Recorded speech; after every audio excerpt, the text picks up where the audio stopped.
Welcome back to Relationship Evolutions Bridging the Divide. This is Kelly Algram, and men and women are so different. It is a miracle that we don't miscommunicate every 30 minutes. I mean, seriously, we are so different. And you're not crazy for feeling like you speak different languages. You're not broken because you've been hurt by those differences. And you're not weak because you're tired of trying to understand it all. You are beautifully messy and human. And if you've been walking with me through this Gender Wars series, you already know that in episode 4, we opened the door to understanding our differences, how survival and thriving energies can either harmonize with us or pull us apart if we don't balance them. In episode 5, what we did was we looked at those energies, the survival and the thriving, the masculine and the feminine, how those get distorted when we go through them with survival responses in mind, when we're insecure or we collapse under pressure, how those mutate us, and how that has ripped wider and wider divisions across our world. And now in episode 6, we come to the front lines, not to fight, but to call the individual in the war, that is you, back to yourself, to invite you to lay down your sword and to build something better. Because what we're walking into today, it's not about blaming anyone. It's about taking a look at the invisible patterns that start to sabotage us when we are in heartbreak and very difficult pain. There are triggers around us, and if we don't look at these patterns that happen after the pain, they will quietly poison everything good that we still have left. Today, I am not just talking about healing. I'm talking about saving your future from the wreckage that heartbreak tries to leave behind. Because pain isn't actually a villain. Pain is just the crossroads. What you do after the pain, that is the real story. Today, we're going to be exposing how heartbreak can mutate us, how sabotage slips in under the disguise of survival, and how, if you're not careful, your survival strategies can poison the very world that you're trying to build and heal. We are going to be looking at how our environments cheer the paint it black culture, and our stories start locking us out of our life. And when those stories start to sneak in without us realizing it and become our identity, what does that look like? Well, we're going to be talking about it more today, because this negative contagion needs a microscope, because you are not here to become invincible. You are here to become impossible to infect. Let's begin. All right, this is going to be a very interesting episode. I'm very excited to bring it to you because it has evolved in itself so many times before I decided to actually hit record. And there's a reason to that, because there's so much when we talk about heartbreak. There's a lot of different things that forge our next steps whenever we are heartbroken. And I know that we do the very best that we can to get through and learn how to do that. So when we talk about division, holy smokes, we can go on and on and on around the world on all the things that divide us. It's the easiest thing to see and look at. But what I wanted to do was not make this an episode of all of that. I just wanted to speak to the beautiful, messy humanity that we all have in our pain. And humans, oh my gosh, we are so fascinating. And the way that we experience this world, it has some really interesting twists and turns. And heartbreak has to be at the top. And this heartbreak, it could be in so many various ways, but ultimately, what bonds us is our pain. And that is where the first sabotage really starts to seep in, because the things that we have in common, they start off with good intentions, licking our wounds, feeling support, but they end up as sabotaging messes if we aren't paying attention. And today we're going to touch on 3 areas that maybe you have found yourself in, maybe you're currently in, and you can take a look around and take inventory if this is going on. Just to bring awareness that these things can very easily fuel the divide that you didn't even realize you needed to put attention on. So we can start putting down our sabotage patterns that we didn't realize were warping things, and we can start picking up a little bit more courage and unpacking what's here. So someone has to go first. So what are the topics that we need to maybe dive into first?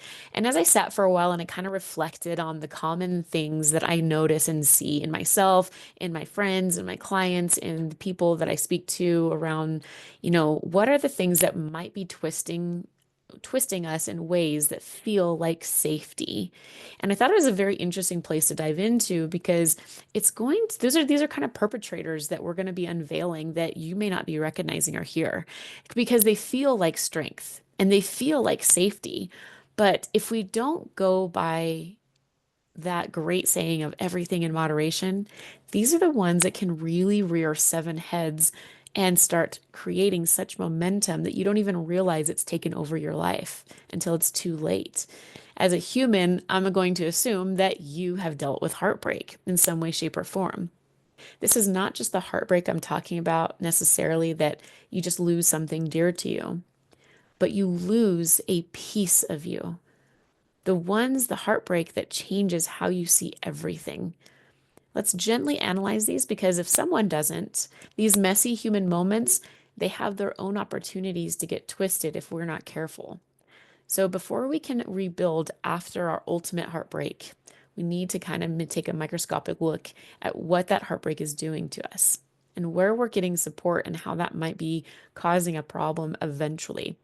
We have to start seeing what we're breathing in without even realizing it. Because sabotage, like I said, doesn't look like sabotage sometimes, right? That's the thing. It looks like an ally, it looks like strength, but it's not. Sometimes it even feels and looks like healing, but it's just the infection that's wearing a prettier face if it's left unchecked. Because here's the truth about heartbreak that most people never see. Heartbreak doesn't just hurt. It tempts you into patterns that quietly destroy your future. Every one of these patterns we're about to walk through, they make complete and total sense. Okay, so I'm not here to beat up on the pattern, just to put a flashlight on it so that we can see where it got twisted. Okay, these patterns are coming from a very sacred heart that's trying to survive while it's bleeding out. But if we don't see them for what they can become, then they're quietly start to calcify and harden our hearts and create cages around us so that we feel like we can't get out. And you deserve more than survival. So let's just talk about survival before we go into the patterns. There is a perspective shift here that I want to help explain and examine it a little bit and hopefully expand your filter, your lens at which you are listening and understanding this episode. So I want to offer you a bigger perspective right now before we dive in so that you can kind of see where we're coming from. Because if we don't recognize that this is a problem, sometimes we're going to misunderstand what's here. And what am I talking about is the survival instincts, which are really good. We need our survival instincts. But did you know that those survival instincts are actually your lower self, not your higher self? Because in the moment, it sure feels like it's your higher self, but it's actually the animalistic side of us. I think I see a lot of people not quite understanding the difference between their instincts and their intuition. So, is survival instincts keep you alive, right? But the threat of you're about to die is kind of the punchline of this mechanism because there's a lot of times that it's crying wolf and there's no wolf. Not really. Survival instincts literally mean to keep you alive. And so if it's crying wolf at all of the things, it's kind of on overdrive. And we are using it as, oh, my survival instincts are telling me that this is a thing. I'm going to listen to my instincts. We don't even usually try to challenge the fact that that's not accurate because it's our instincts and we leave it up to the deeper recesses of who we are to just help direct us. And that can be instincts, but it is also your intuition that also talks to you that way. Your intuition helps you live better. It doesn't keep you alive. It enriches and empowers and it makes your life more fulfilling. Instincts fight for the body to stay alive and be protected. Intuition is built for expansion and it protects your future. If you can't tell the difference, you're going to mistake fear for wisdom and you're going to call it protection.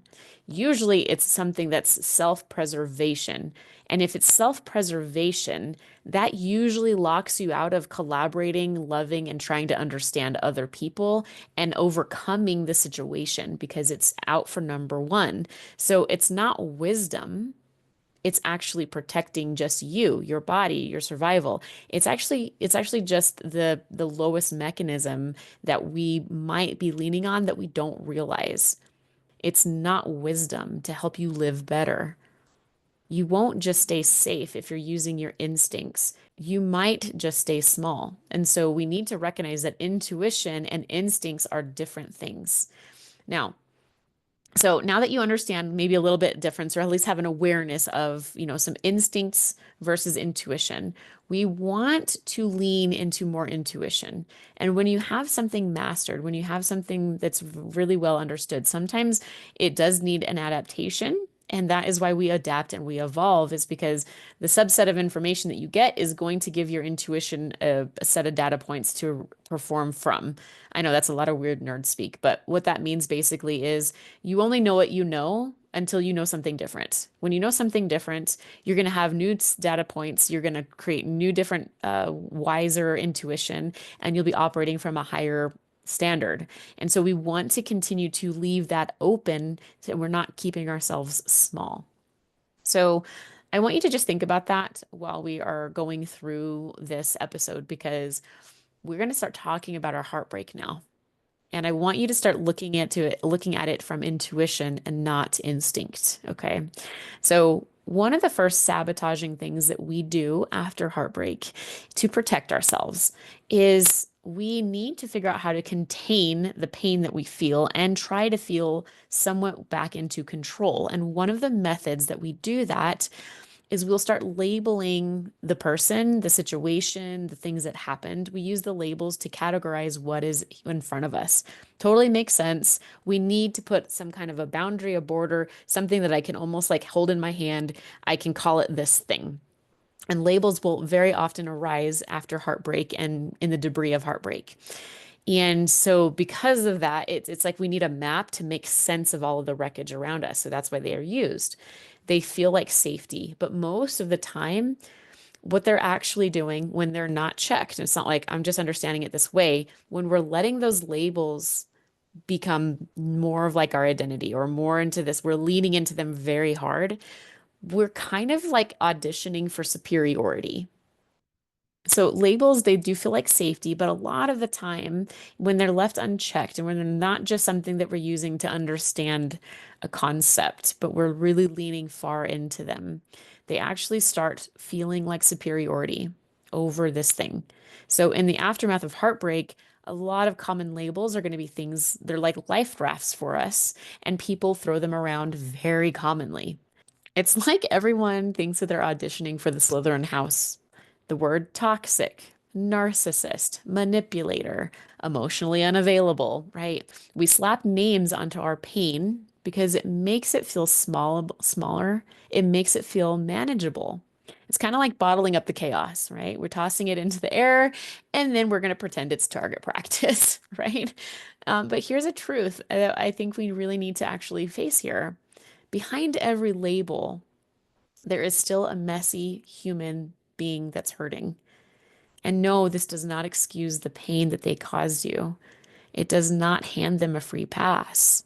It just reminds us of one thing: the messy human that they are is something that you have in common with them, right? Let's just think about that. Because now naming behaviors can sometimes help us make sense of the chaos. So catalog it, it's okay. But when labeling becomes about superiority, I was the good one, they were the villain. I was loyal, they were a monster. Obviously, we're not saying it like that, but that's what those labels are doing to you if it's left unchecked. It feels righteous, it feels clean, it feels powerful. It's getting that control feeling back because, well, in the stake of heartbreak, we don't feel in control. We feel like so much loss of control that these labels are a grasp for back for control. And I do want you to feel like you have a semblance back of control. But this is not the way that we necessarily need to be doing it whenever we're trying to recover in a healthy way. Because what it really does is it's separating you from your own humanity, that piece of you that is really kind. And it's also separating you from their humanity as well, that they actually can be kind human beings too, that they're not horrible people. And so you're actually shutting off humanity. This is a similar thing that people have gone through, the military have gone through, right? Like they are trained to dehumanize the enemy, and that's so that they can make him easier to kill. This is true. And so that's what your labels are doing. Your sword, instead of actually killing the thing, like a military, situation would have that going, your sword is your label, right? So when you start labeling everything that hurt you, you stop seeing people. You stop seeing people clearly. You stop seeing the human that's there. When you stop seeing people clearly, you can't heal. You've got a veil over the top of the situation. You start seeing it everywhere once you know what you're looking for. You'll start seeing the viral jokes that are being made out of strangers' mistakes, screenshots of conversations plastered up like trophies to balk at, memes that are mocking heartbreak because somebody didn't know how to handle a situation, you know, public rants about how stupid or how broken the world is, right? And honestly, it's kind of gross. It's heartbreaking because what we're really watching, it's not cruelty per se. It gets that way when it gets unchecked, but it's actually coming from twisted grief that didn't know where else to go. It's kind of like we stood in the muck too long because it's pain dressed up as pride. We're trying to find some semblance of our own self again. It's loneliness masked as strength. When people share that kind of bitterness, when they string someone up for sport, they're not winning. They're hardening the part of themselves that still wanted to heal.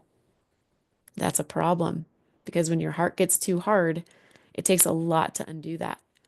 This is the thing that we're not recognizing is happening is every time I see someone mock or make fun of them, I actually see under the veil there. What I'm looking at is somebody that is actually feeling very small themselves, so they need to make themselves feel a little bit bigger.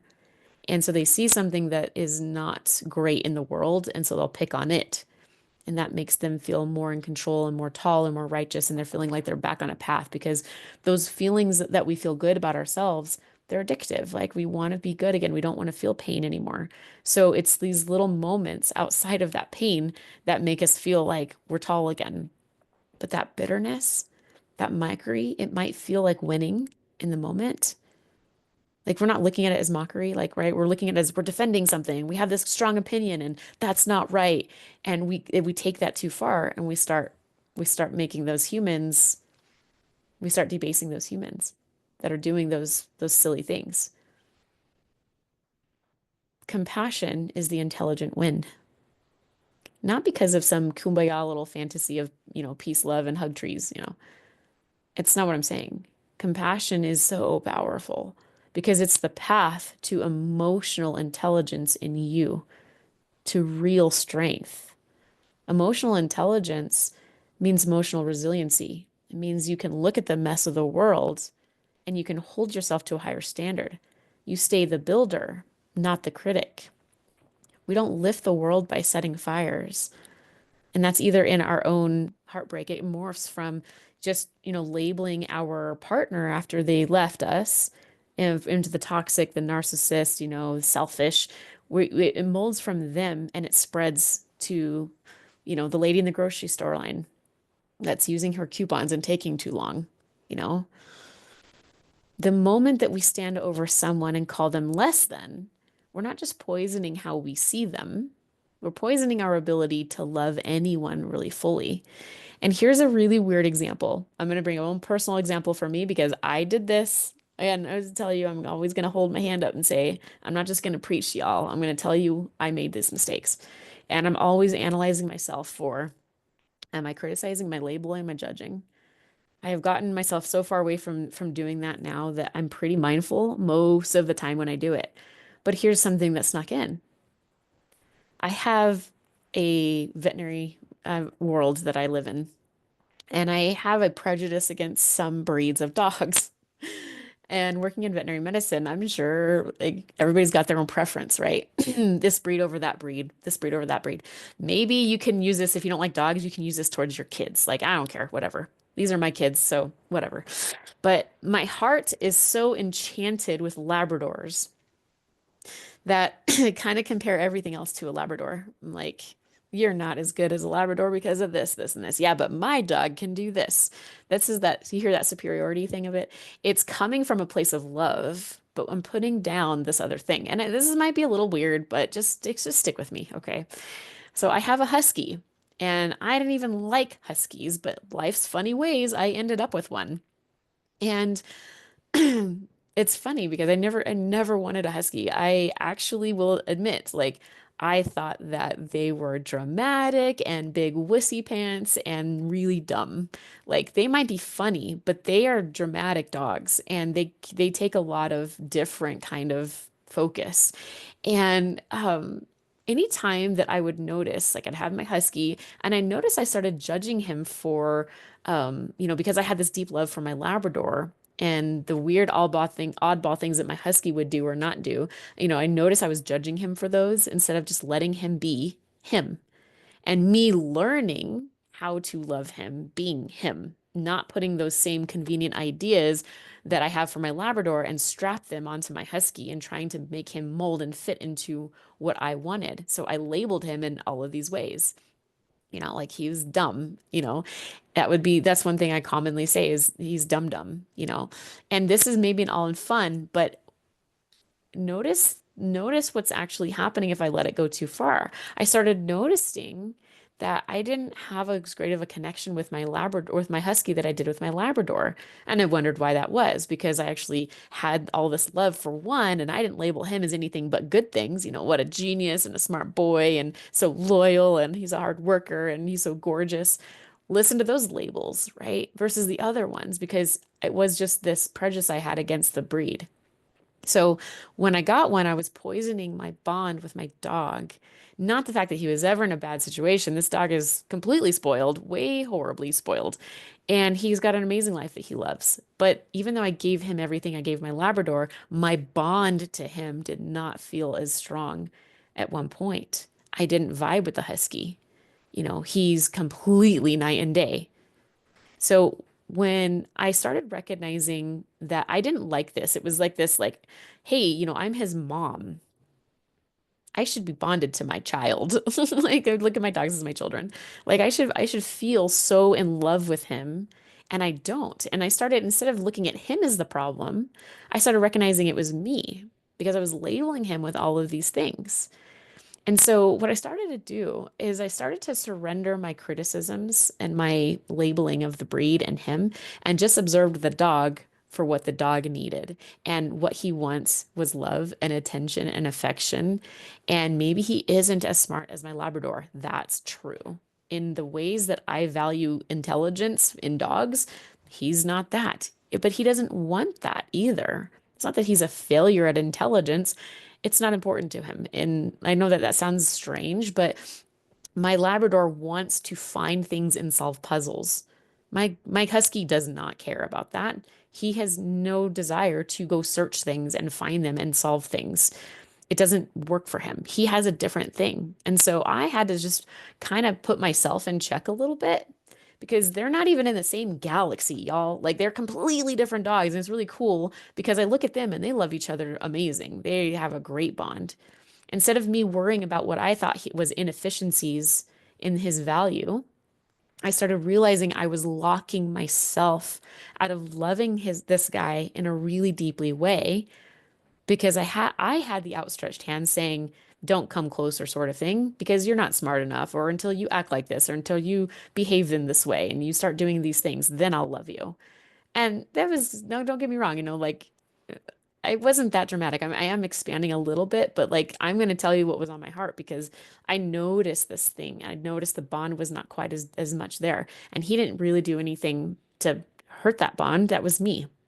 And so it might sound a little bit ridiculous, but I just totally clashed for this idea of what I thought I loved and what I wanted to love. And that was interesting because I started being very mindful in all the areas where I was labeling him and making my other dog superior over him. And then I was making him kind of like yeah, we'll just put you over there and you can come along with us. It was like we were a party of three, but really just a party of two in this extra seat. And I know like that's gonna make it sound like now you're gonna go like watch my videos of my dogs and you're gonna be like, poor Turk. Turk is my husky. Honestly, he has been in the most amazing, beautiful home and he's never been abused or anything. What I'm trying to tell you is this sneaks in, even in these little silly ways. And once I got out of my own way, I opened my own heart and I'm like, you know what? Let's just love this husky for his own rules. He's got his own set of rules.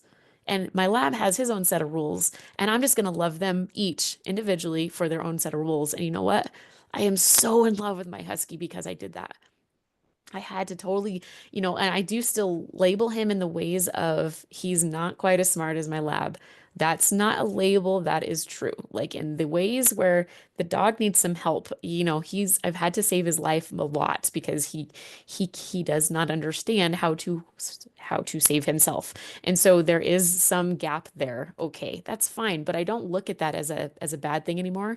I totally look at it as a protective thing and a silly thing and my attitude around the label, this is the thing, this is the point. My attitude around the label completely changed from this ugh thing to this, oh, look at him. I just love him so much. He's so quirky. So watch out for the labels. If we're not looking for the thing, the beautiful creature underneath it, we're missing out on connecting with it.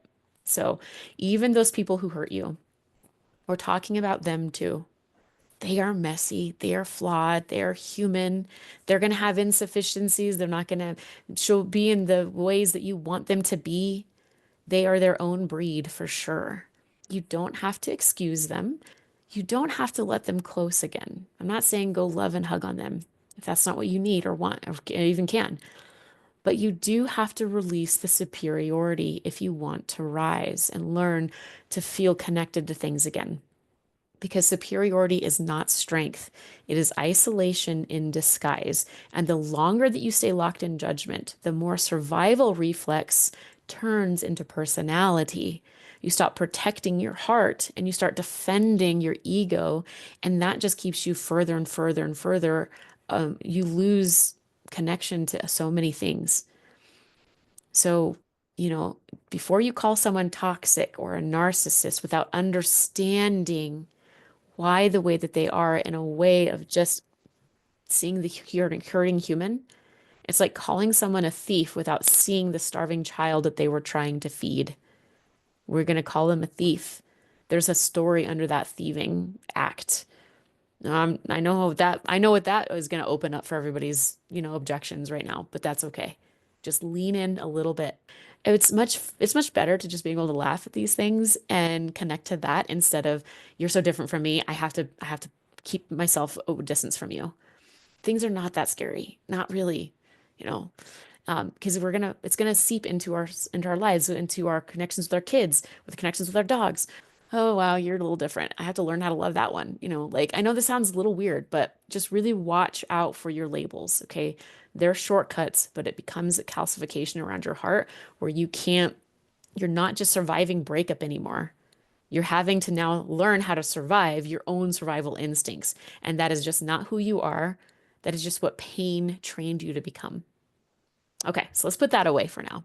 Now, the second contagion, the second saboteur of our broken hearts, after we are in these horrible places, how else does this contribute to the scorned of the world that are resentful and hateful? And, like what is going on here, right? Another piece that's here is our culture, right? After we have heartbreak, our friends and our family, they mean really well. They're trying to protect you, they're trying to support you, they're there for you, and they're going to tell you things like, you need to just block them, burn that bridge, you deserve better, don't look back, they're a piece of crap. They're making that other person smaller, just like what we talked about before. But the way that what's happening is they're trying to protect you, and they're trying to put fire back in your eyes and you feel safe again. And that's a beautiful effort. That's a beautiful intention, right? Totally. We've all done that. But here's the danger. You crave acceptance the most when you're bleeding, when you're vulnerable, when you're cracked open and desperate for belonging, and when your tribe cheers for burning the village down in someone else's home. It's easier to light that match because of that vulnerable place you're in and wanting that acceptance than to walk forward alone with your head held high. And what that means is it doesn't mean reject the fact that they're trying to protect you and they're trying to look out for you. Not at all. Give them a hug. Tell them you love them. Tell them I love that you look out for me. But make sure that you have that filter and you don't lean into those insults. I have a friend that has been divorced for many years now, and I've never heard him say anything bad about his ex. You can tell he thinks it. You can tell that he wants to say the things, but he never goes there. He never, no matter how bad the topic is that he's recalling, he will not say anything bad about his ex. And his kids don't even have to be around. It's really, really admirable. And I really love it because he's protecting that line. I can see that he appreciates when the people around him are, man, that woman really hurt you and did all of these horrible things to your life. And they're like trying to advocate for him. And he feels the love. You can see he's feeling it and he's loving that they're saying these things, but he's not going to go there. He's going to hold himself to a better place. And so if we don't do that, if we don't accept the love that they're giving, but also see the toxic components that could be a part of that, we really are in danger of molding into that also toxic culture, right? Humans adapt to the emotional climate around them without even noticing. And so if we're lighting a match to burn someone else, it might feel powerful in the moment. It's a little intoxicating, but eventually you're the one that's going to be choking on the smoke because you allowed it to sabotage you a little bit. And you're going to come back later and you're going to feel a little guilt for saying those things, a little bit of shame for that, what you did. Those late night regrets that you'll be looping in your mind for how you behaved and how you showed up. That is the cost of confusing protection with support and healing. And we adapt to those climates really, really easily, and you become the environment that you allow. If you stand in a storm of judgment long enough with the people around you, like you have people around you they're your homies, they're your people, your tribe, your friends, whatever, and they're all criticizing and judging and kind of saying, these things about the situation that you went through, you will also pick up that umbrella and you're gonna not even know that you picked it up. You're going to go along with them. We're very moldable that way. We're kind of like chameleons. We're very herd animals, and so you're going to go with the herd. And when you're in pain, you're going to default to your emotional standards around you. Survival loyalty will always sabotage future joy. So be careful that where your loyalty is, because you're in survival mode and you have this loyalty to these people that are saying these things. Watch out that that does not sabotage your future joy because it's locking you into an environment that is sabotaging your growth. So if your inner circle is throwing toxic waste every time they feel threatened or you are threatened, what exactly are you absorbing without even realizing it? It's not to say that they're doing bad things. The intention is good, but the delivery is not, is what we're saying. So just kind of know that not every protective friend is guiding you towards your highest future. They are there to hold you in the moment. That's what they're doing so well. They're trying to support you. But some of these are just teaching you how to stay trapped with prettier words. It's very elusive because we feel relief. And that relief from that pain is so seductive. So it's very easy to go into that. It's very, very easy. But that loyalty to that kind of brokenness is not loyalty to your higher self. So keep your loyalties like aimed a little higher for yourself. I'm like, clean your emotional house, right? You get the support, but stand tall, right? Remember, just because someone loves you doesn't mean that their fear deserves to lead you. So whenever we kind of go through that, so now we talked about the labels and how we can get, seduced into that. And we talked about our environments and our people looking out for us, but how that happens. And sometimes we get seduced into that because it feels good to have that support. What is another way that our heartbreak kind of sabotage our life? This is the last one we'll kind of go into. I really started looking at the clients that I have and really just I took a long time to really observe, trying to prepare for this episode because I want to make sure everyone is looking at the things that matter. And I had to start sitting in the moment here because if you're someone that has had their heart broken, I really see you, Bev. I see you. Okay. And you know what? You didn't just lose a person. You lost the future that you imagined with them. And that is heavy. That is no small thing. And that needs a moment to be honored. It is a beautiful, hopeful future that was extinguished. And that pain is okay to feel, to mourn. It is a holy thing to grieve, and it is messy. But if you are not careful, that grief mutates too. And you know exactly what I'm talking about. Even if you've never admitted this out loud before, you start scripting your story differently. They ruined everything. They stole my future. I'm the one who was abandoned when I did so much for them. What kind of a person are they? I thought they were better than that. I guess I didn't know them as good as I thought. They deceived me on so many levels. And this feels good because it feels definitive. It feels like we're breaking out of the pain. And it's a good story that you've got there. The pain in it. I feel that. It's very real. And I hear what you're really saying too. You are saying that you can't understand how they could have possibly walked away from you because yeah, you made your mistakes, but so does everyone else too, right? You really loved them. And now, because of that genuine feeling of love that you wholeheartedly gave, that was your soul wrapped into them that was rejected. And that betrayal on you, it feels like it needs a bodyguard now. So we lean into stories deeper and harsher, and you find more realizations that didn't link in before every time you revisit the story. And you web those into it and build a more ironclad perspective of it all. But here's a wrecking ball of truth that you need to hear.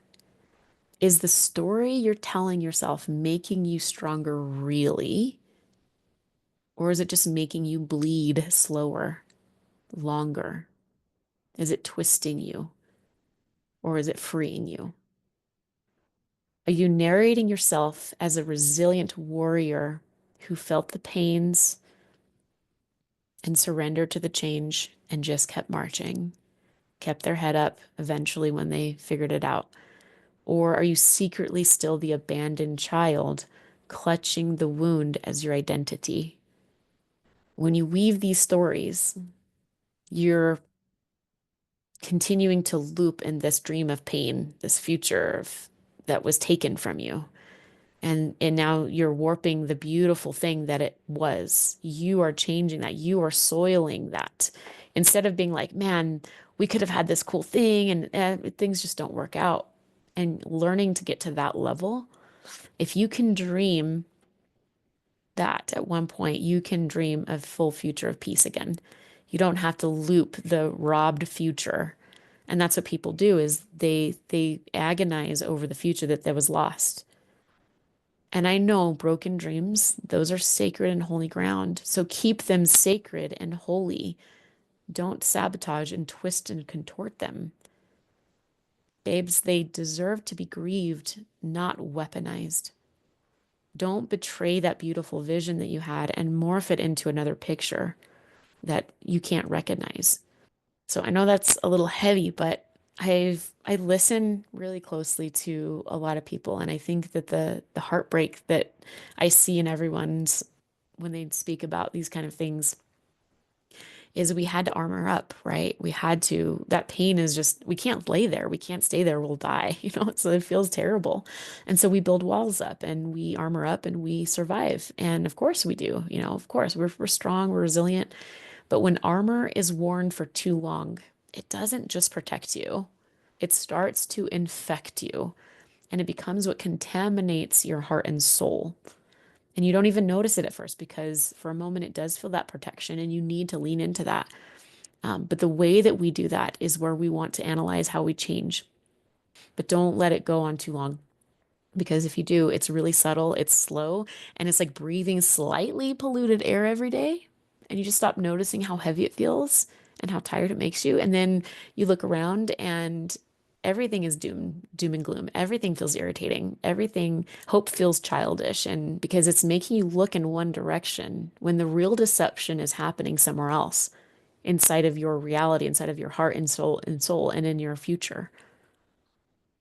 So if you're starting to see it spread, what you're going to notice is, that's happened when you go from your story, from your pain, just went from that one person, and then it infected you even deeper.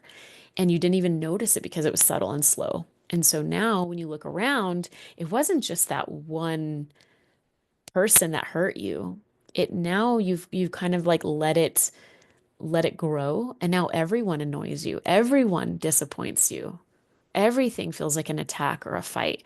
And that fight exhausts you, it depletes you, and that only actually amplifies you wanting to feel more separate from everyone else. So you amp it up more, right? That it's this really nasty cycle. Criticism and separation, all that, like it feels like safety because we're like, we got to keep ourselves straight and everyone's out for number one. But it's just isolation wearing a pretty dress. Like isolation is not how we learn to feel okay in life, right? You don't have to be a monster to mutate in this way. Because you don't even have to be bitter. You just have to be a human who's scared and hurting and is kind of unguarded against that slow drip of resentment that's happening. And so it kind of blindsides you and it kind of takes over. And so you stop trusting, you stop hoping, you stop living. But here is a way back for you.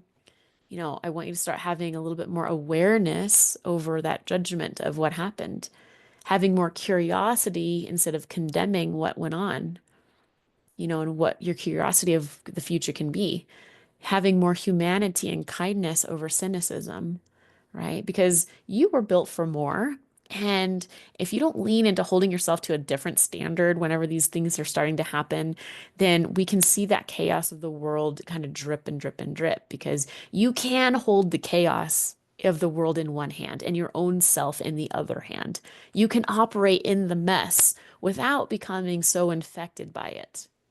Okay, so just remember like the criticism and these stories that we tell ourselves and about our pain and how we translate and narrate it.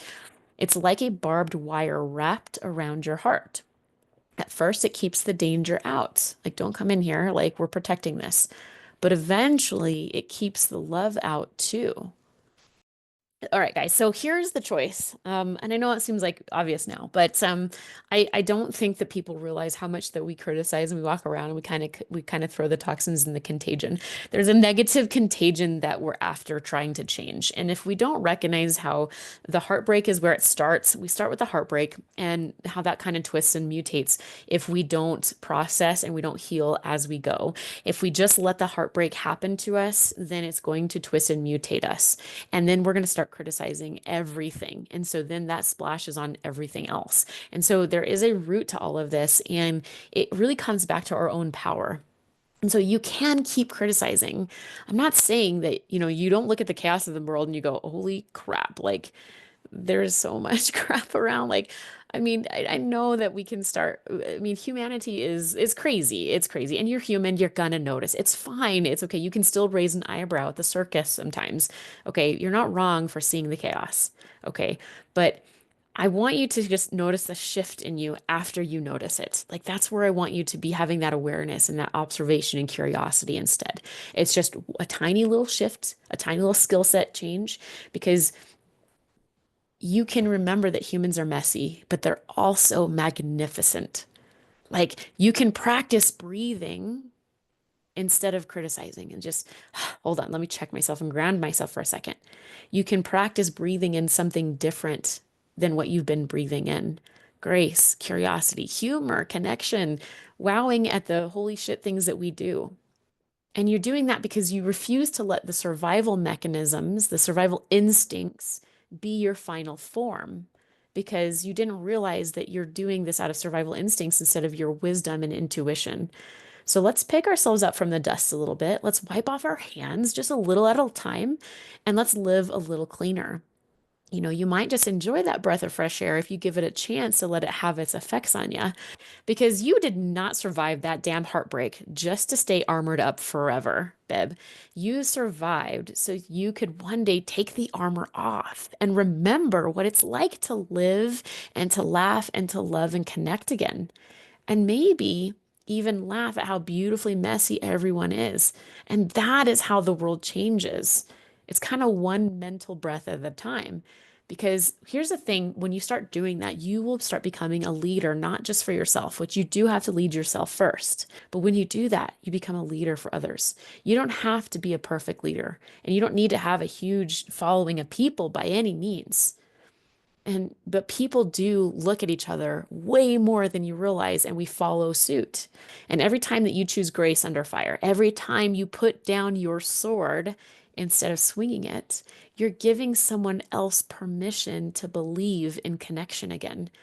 You think you're just surviving. No, you are doing way more than that. You are role modeling how to evolve from the survival mechanisms and into thriving instead. You're not just doing it for yourself. You're doing it for your future, someone's child, someone's spouse, someone else's lonely heart. They are all watching you. And when you stand tall, when you light a path that they thought had gone dark, that is a role model. That is a leader. And we all need more. Need more. And not don't be perfect. You're still going to look at your husky and your Labrador and you're going to be like, okay. Right? It's okay. We're all there, right? But just do a little bit better every day. Just be a little bit more aware of how you can start adapting and notice how good that starts to feel and how you start connecting back to yourself and your heart and people. And you're like, wow, this is a breath of fresh air. This is really cool. In the grand scheme of things, you are a brick in this bridge, and it is a bridge back to trusting. You matter that much. Your heartbreak mattered. Your pain mattered. Your future that you didn't get to have mattered. But your rise, your adaptation, your strength, that rise, it matters even more. You don't have to agree with everything that you heard today. You don't even have to have it all figured out. You just have to stay in the game, because healing is not a light switch. It's 1,000 brave, messy, inconvenient choices to stand taller when your knees were still shaking and not collapsing into the dark. Giants and angels do not ghost themselves when things get hard. They breathe, they center, and they rise, even when no one is looking, when no one is clapping, and especially then. And if you're ready to move from your survival into real sovereignty and thriving, if you're ready to go from survival to leading, I would love to walk that path with you. I want you to come join our community, the Relationship Evolutions, on Facebook. If you're ready for personal coaching and you want a mentor that's really going to hold your heart and sharpen your leadership and your skills, I want you to email me directly at Kelli@levelupyourlow.org. And that's Kelli with an I, not with a Y. And tell me that you're ready, because this work, this is your legacy. This is what you're leaving behind. This is your future, and it is not too late. You are right on time. So I want you to lay down your sword and pick up the brick to build that bridge. Come home to yourself. And if something was stirred in you today, That's good. Do not ghost yourself. Don't ghost your growth. Pick something that you heard today, just one thing, and act on it and really lean in. Small moves change everything. I'll see you guys at the top. Let's take that on and get to work. See you guys.